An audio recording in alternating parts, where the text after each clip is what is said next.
Hey guys, Becky here with Design Bundles, and I'm super excited to have you join me today because we have a sublimation hack / experiment, depending on how you look at it. But guys, today we are sublimating on our very own cardboard box. All right guys, so let me tell you what I have here. This is just a standard cardboard box. It's white on the outside. It is craft on the inside. Now, I do believe that it's going to be this white paper that allows this to work so well, but what I'm going to do is create a gift box to house my baby milestone blanket and my baby bodysuit here.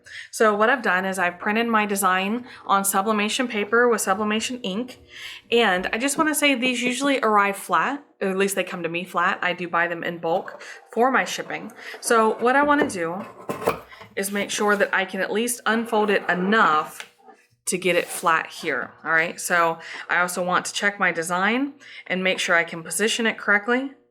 Now I'm using an easy press, so I can press it just like it is now, but you can actually unfold the other tabs if you need to get it completely flat for your press. So now you can expect a little bit of moisture to release in these boxes. So I am going to put my pressing pad right there for my easy press. And then I will simply position my print, cover it up with some butcher paper. Now my easy press is preheated. It is at 400 degrees, and we're going to do this for 60 seconds. Just trying to make sure it is centered. And I do want to apply a fair amount of pressure. I did also check this at around the 45-second mark with prior experiments just to see how it turns out. I do think it is best at 60 seconds. And then, but you can press it a little bit, what do I want to say? You can press it a little shorter to get like a distressed look. So it just kind of depends on what you're going for. Now, of course, this box is not made special for sublimation, so you're not going to get the same results that you would normally get with sublimation, but it is just a really neat way to be able to take a box that you may already have, or a box that you could find locally in stores or on Amazon, and be able to add, like this is, a baby design for the gift box, but you could just as easily do this with your business logo or something similar. And there we go. So it's not 110% bright. I mean, it is still, even at 60 seconds.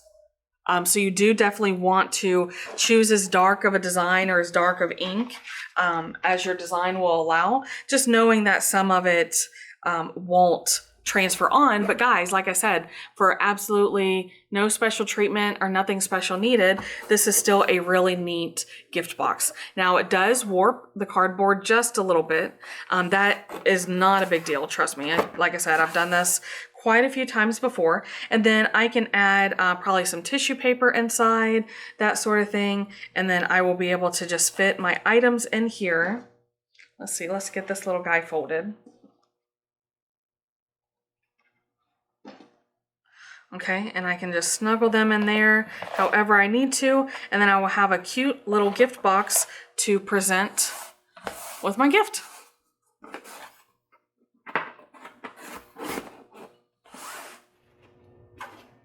So guys, how did you feel about our little sublimation gift box?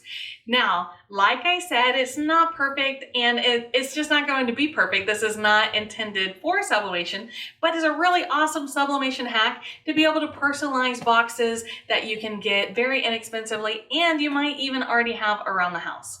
So I really enjoy it. I like this just little added personal touch, and hopefully you guys do too. Now, if you have any questions or comments, or maybe some tips, maybe you have sublimated on cardboard, make sure you leave all that down below. I'd love to hear from you guys.